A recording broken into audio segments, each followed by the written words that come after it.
Hello there. Politicians don't tell you this while they legislate to make you sit in the cold and dark, do they?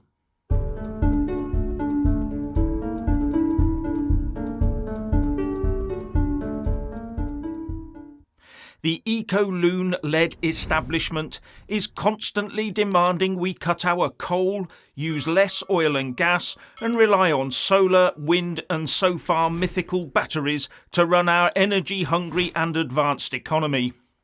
An advanced economy that is now beginning to crumble under the cost pressures of net zero. But what they don't tell you is that while we virtually cut coal power out of our economy, worldwide coal power consumption has been rising.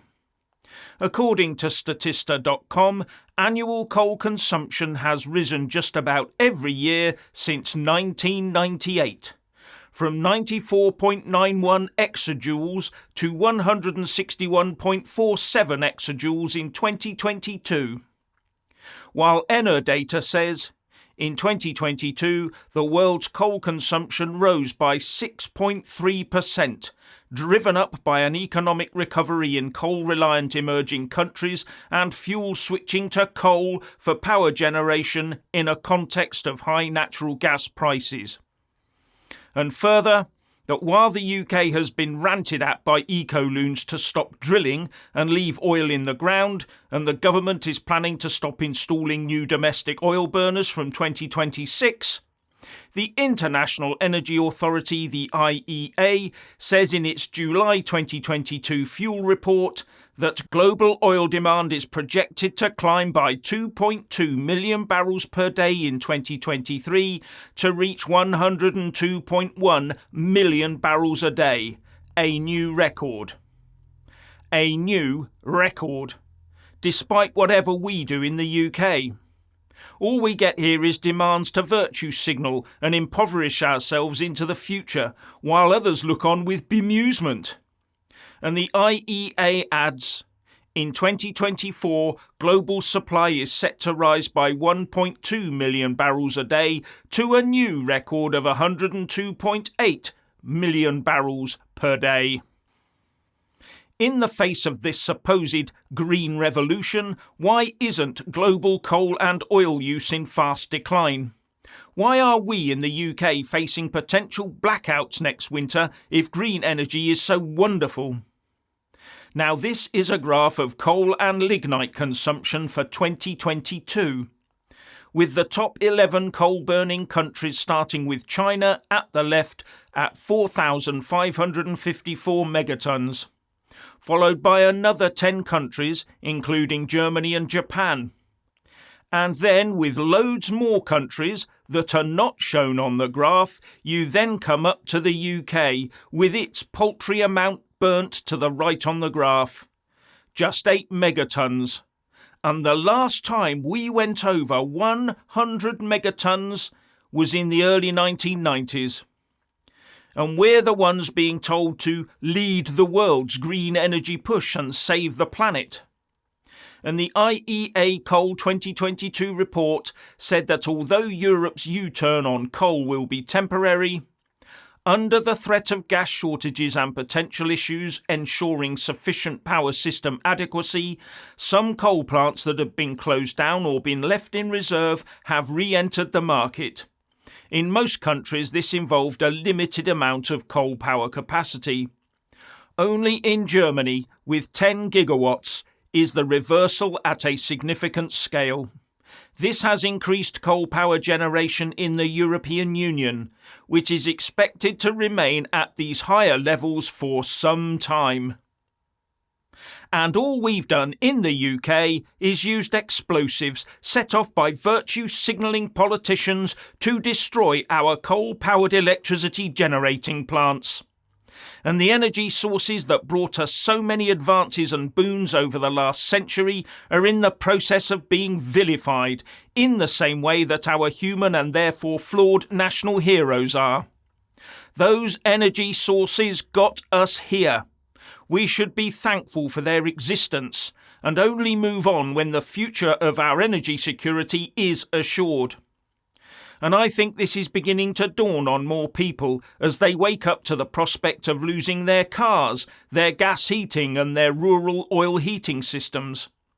And the Telegraph is reporting today that a Tory backlash against the government has forced Rishi to possibly reconsider plans to stop the installation of new domestic oil burners from 2026. And it appears that the 2026 policy has been watered down to a proposal in the face of losing more votes in their own backyards. But Boris Johnson waded in, saying that the government should press ahead and stick to the 2050 net zero plans. But his previous seat of Uxbridge and South Ruislip apparently rejected Labour due to its London mayor expanding Boris Johnson's ULEZ into a vast money-making scheme. So it sounds like Johnson, or his eco-loon and policy guider spouse Princess Nut are out of step with the rest of the Tory party. Now, one of the reasons that China emits so much carbon is that it is manufacturing most of the stuff the West buys. What a good wheeze! Buy stuff from a country that uses record amounts of coal, oil and gas, as well as slave labour. We then can buy lots of consumer stuff on the cheap and pretend we're not generating any carbon in the UK, having actually just offshored it. And this could end up happening with electric cars, if there isn't another massive shipping loss due to a misfunctioning electric vehicle car battery, that is. Something that has seen 2 cargo ship fires with the total loss of 1 ship and its cargo of cars. Remember, the reason they build EV battery factories close to EV production lines is because the batteries are too heavy and volatile to be shipped long distances. And you may not be aware, but as of next year, 1 in 5 new cars sold in the UK has to be an electric vehicle by law. This is part of the Zero Emission Vehicle Mandate, or ZEV. And by 2028 it will be 52% of all new cars must be an EV. And by 2030 it's 80%, with new petrol and diesel cars not allowed to be sold after 2030. Although new hybrids will continue to be sold until 2035, after which it's EVs only. Interestingly, the police are a bit concerned about this. Now, I keep reading about how fast and responsive EVs are compared to ICE cars. But the Daily Mail reported last month that Essex Police issued a report saying, "The force recognises the significant challenge in meeting the government's ban on the sale of new wholly diesel and petrol-fuelled vehicles by 2030. This represents a significant increase in demand and is recognised as a force strategic level risk.